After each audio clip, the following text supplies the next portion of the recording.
Headlines tonight: the remains discovered in Liberty Township belong to 23-year-old Ellen Wake. She vanished on August 1st, and we are tracking every detail of this breaking story. A man is behind bars for the Westchester homicide. We need the full truth. Michael, that is Ellie Wake. Her head is inside that bag. Why do you have her license? Why keep her necklace? Why stash her hair in a tin like some sick trophy? Michael Strauss is a killer, and fresh court records reveal a terrifying detail. He bragged to a cellmate that Ellie Wake was not his first victim. It is late on July 28, 2018, in Westchester, Ohio. Ellie is texting Nate. They had plans, but she decides to just stay in. I will not call, I will just knock on the door, he sends. Ellie says she is alone and heading to bed. Then she starts her nightly ritual. She bolts the doors and tapes the blinds because a shadow has haunted her for a year. Hidden numbers, burner accounts, and fake names followed her everywhere online. Once, a stranger sent a clip filmed from her yard showing her in the kitchen. A predator was just lurking there. She told the cops, but the stalking never stopped. Here is the kicker. The person she was texting was not actually Nate. It was a total setup. The creep on the other end knew the one thing. Ellie was home alone. Within days, her family would stop hearing from her entirely. Weeks later, police would stumble upon a nightmare in a field off Oral Road. But back then,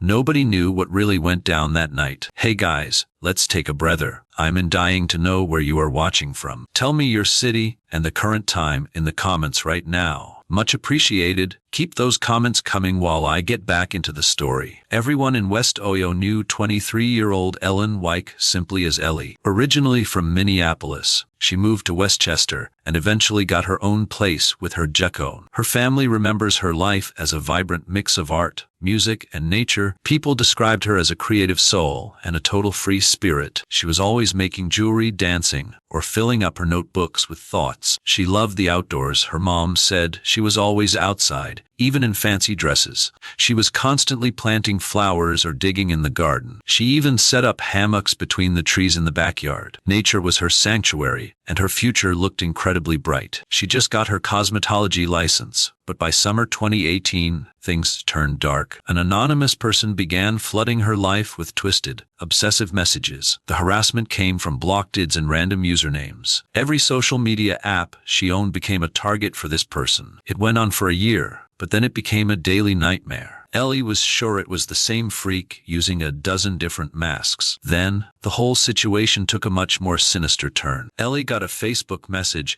containing a video taken from her own lawn. The camera watched her through the glass while she sat at her table. The guy was exposing himself on film. Then came even more clips. The messages were bad enough, but now she was genuinely terrified for her life. How the hell did this person find out where she lived? Her best friend Hannah called it a sadistic game of cat and mouse. Eventually, Ellie hit her breaking point and walked into the precinct.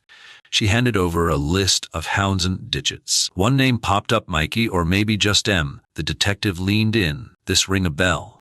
Ellie thought back to a guy named Michael she dated forever ago, but she couldn't wrap her head around who was actually pulling this crap. The cops took the statement, and Ellie asked for a game plan. They told her to sign up for some self-defense and stay off the cheese after dark. She felt totally brushed off, honestly thinking it was a waste of time, but she bit the bullet and dragged her mom, Tam, to a class. But the freak did not stop. The precinct could not pin down the source of the texts. Most pings came from burner numbers and sites that spoofed random area codes. Unraveling that digital mess was a nightmare that would not happen overnight. Shortly after that first report, Tam called the station again with more intel. Officers swung by Ellie's place and circled the block a couple of times that week, but they did not catch us that week. Based on the logs, those patrols lasted maybe 5 minutes total. By then, Ellie was too spooked to be in that house solo. Her crew started crashing on her cutchin shifts, but this creep did not care. He was basically did not care. Fact was, she would never feel safe until he was in cuffs. One night, a friend asked the million-dollar question. So, what is the move here? How do you even handle this? I wish I had an answer for you. Ellie typed back with a sad face. I am literally clueless. I am sitting here alone. I can fight for real. And this whole thing is just wrecking my head. While venting to a buddy one afternoon, they both had a sudden realization. The latest ping came from a fresh Snapchat handle. The user was Mikey Strauss, and her ex-boyfriend happened to be Michael Strauss. At first, She thought there was no way, but seeing that name made the pieces fall into place. It hit her like a ton of bricks. She hit up her friend. Dude, I think I figured it out. It is Might, the kid she was with when she was 17. They had called it quits ages ago. They had hit it off over music and art shows back in the day. Everything seemed chill at the start, but things went south fast, and Ellie eventually ghosted him for good. She updated the cops on her lead. By July 28th, she was chatting with this guy Nate online. They had been talking about linking up in person for a while, and they actually set a date for that afternoon. Then Nate hits her up. I am not gonna call. Cool, just nup. But Ellie got cold feet and decided to just kick it at home instead. So what is the deal with this weirdo stalking you? Nate asked. Honestly, everyone seems normal till to me. I am probably just overthinking it, Ellie sent back. He asked what she was up to, and Ellie told him she was just hanging at the house solo. No company, just a quiet night in before bed. After double-checking the locks, she started her ritual. She used duct tape to seal the curtains shut, just like she did every night now. She had zero clue that Nate was a total ghost. Just another fake id, another lie, another like. Strauss knew she was a sitting duck. After a few days of radio silence, Tam got panicky and called the law to report her daughter missing. Everyone who knew her felt it in their gut. This had to be the stalker. Her ride was still in the driveway, and there was zero noise on her cell or her cards. Detectives started digging. Did anyone actually pull the data from her phone before she vanished? She vanished, this guy. But the Westchester PD would not say a word about that. Back then, the file was not even flagged as stalking. It was just a harassment charge. One of the burners Nate used had a 213 area code. That number was picked up through some random site. No footprint, no links. The burner went cold the second she vanished. 2 weeks in, the trail was turning to ice. Then the site where he bought the burner coughed up a lead. A handle, a sign update, and a linked email address. It all led to Michael Strauss, her ex, with a long rap sheet. We are talking flashing, identity fraud, and breaking and entering. A 2015 indecency charge sent him to a shrink for a year. Cops found he was churning out burners to harass women through that very same website. He fired up a new account right after Ali's last text from the 213 number. On August 24th, their worst fears were confirmed. Breaking news: that body in Liberty Township is 23-year-old Ali Wyke. The day is certain. Those remains in the field belong to her. Officers found her Friday while combing the area for clues, dumped in a field right off our road. She was stripped, taped, and bagged. An absolute horror show. Suffocated to death. But it gets even more twisted. Michael Strauss lived right across that field. They took him at 4 in the morning. We are following major updates on this murder arrest. A suspect is in cuffs. They are locking down the scene. They are protecting the evidence to make the charges stick. Here's the latest on the investigation. Michael Strauss, 29. A tip led police to the body. They hit that field with drones and choppers. Bail is $4 million.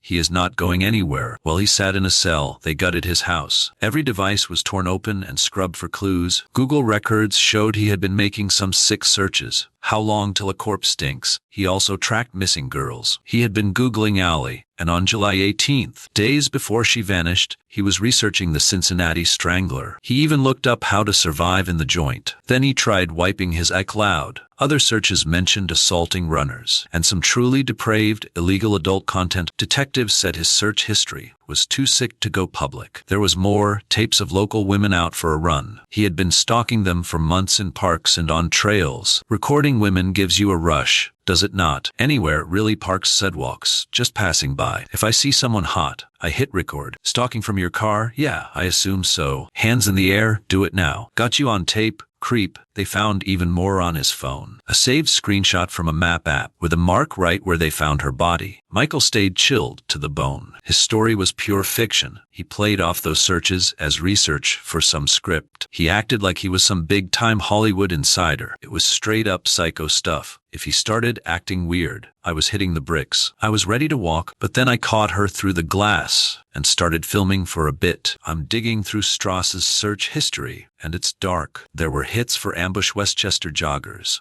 It's a total predator's hit list. It's over. They're coming for me. They're gonna nail me. They're closing in. During the raid, cops hit the absolute jackpot. Tucked in his art folder, detectives found a stash of Ali's belongings. Her head, a lock of hair, And that necklace, the interrogators were done playing nice. Mike walked in acting untouchable, like he was some big shot. They needed the truth. Look, Mike, we're done. It's Ollie White. That's her head in the sack. Explain the Ed and necklace, man. Why's her hair in a tin? You seriously call this a tribute? Once the cops cornered him, Mike flipped and called it a mistake. Mike played it cool, saying he only shot those tapes when the payday was fat enough. Look, ain't nobody gonna believe Allie just strolls out in a blanket, bound for your crib in zip ties. Unless someone's got piece to her head. That story's straight trash. We caught the whole thing on tape. We're rolling on her takes. And look, those plastic ties weren't even cinched. Now he's swearing on just choked out why the cameras were live since. Found her with a grocery sack pulled tight across her face. He claims the rolls were already running, catching her exit by some sick fluke. Said he watched the playback, wiped it clean, and ditched the memory card. That tape, ghost, but in his basement. Cops found shackles bolted to a bed. The law wasn't he buying it. All I never would be signed up for that hell. Nah.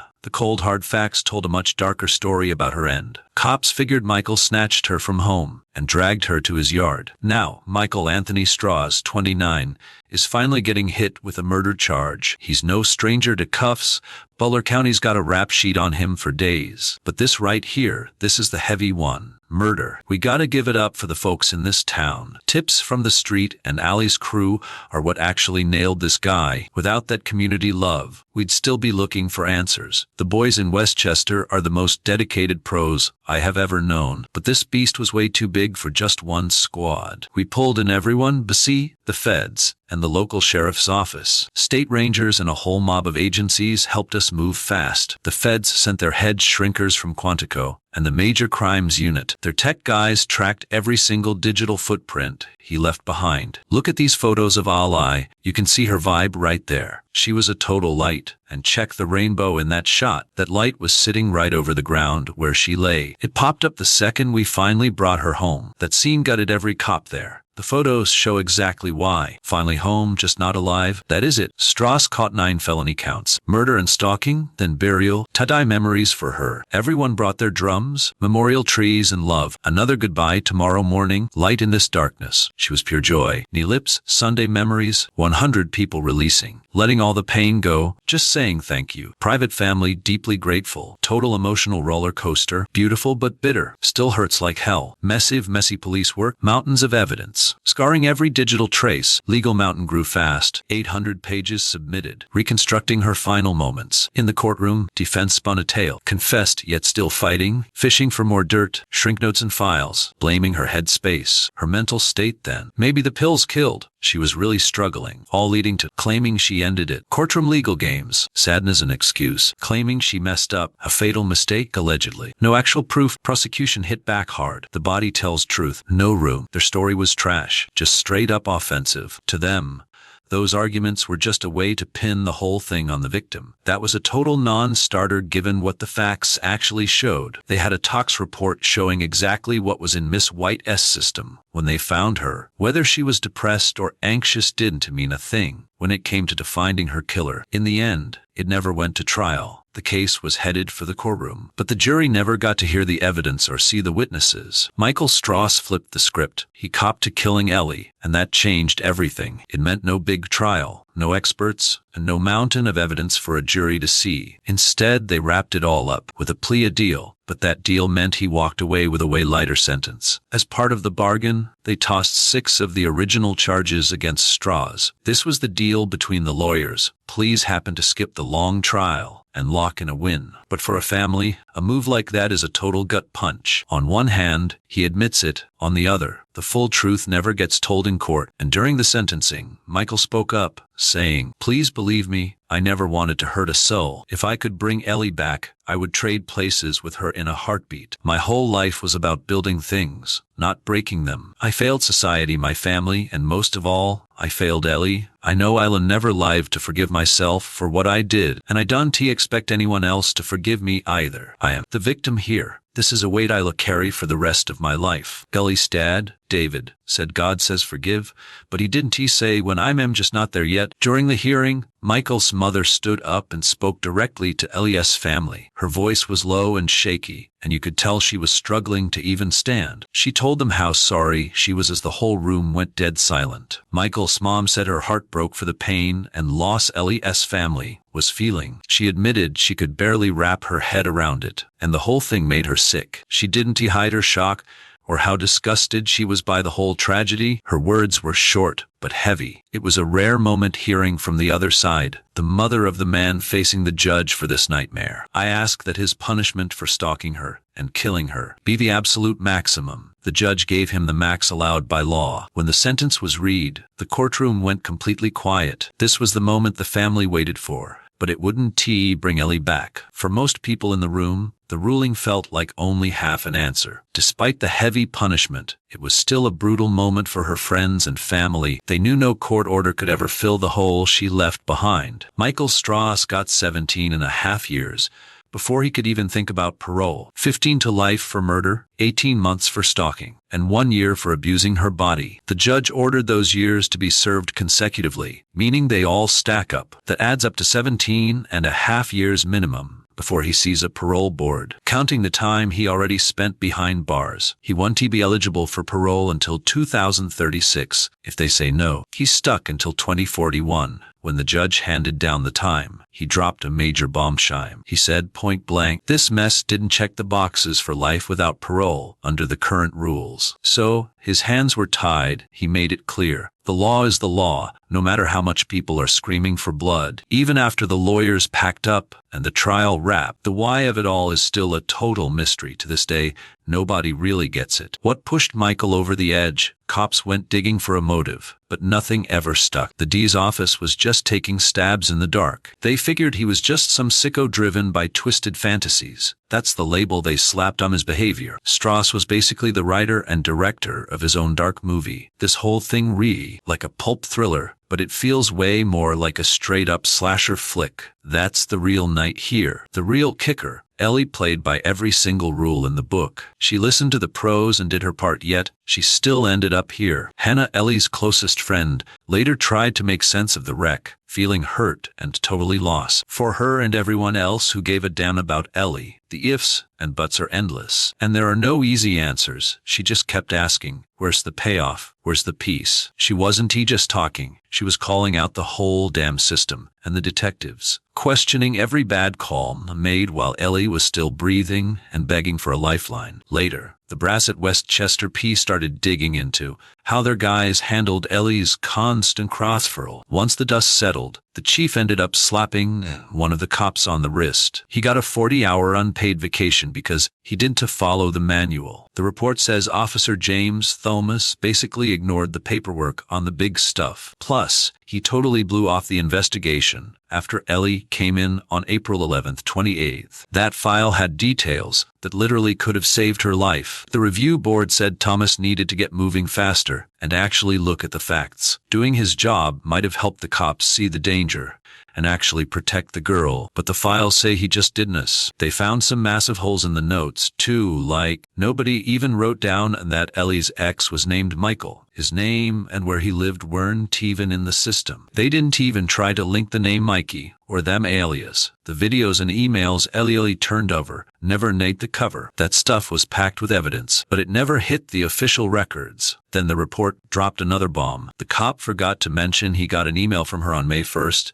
2018. She sent over more proof of what was going on, but it was never scanned or filed. It never even made it into the evidence locker. So, half the stuff Ellie tried to tell them just vanished into thin air. Michael Strauss is a killer, but fresh court papers suggest something darker. He bragged to a cellmate that 23-year-old Ellie wasn't his first. New papers show he's a person immersed in more cases. Detectives started digging after people who knew him started talking. A guy who shared a cell with Michael said Strauss copped to another murder. The inmate said Michael offed a girl named Shell and tossed her in a creek. He said Strauss was ice cold about the details, telling it just like he told. Ellie's story that overlap really spooked the investigators. Still, the Westchester cops couldn't nail down the proof. Even after digging through old files and cold cases, they hit a wall. The law couldn't tie that mystery woman. She was just a ghost. Then January 2018 hit, and things got dark. A girl's out jogging when some masked creep jumps her. Suddenly, he's right on her heels. He grabs her throat, drags her into the brush, and snarls for silence. The whole hit went down in seconds, but she fought back hard and finally broke his grip. She bolted and made it out alive. Scoping Michael's tapes, Feds saw a sick, twisted pattern. He was obsessed, stalking and filming girls from the shadows. Those tapes linked him straight to that earlier ambush. No hard proof, but those videos screamed guilty to every detective. Knowing how violent Michael was,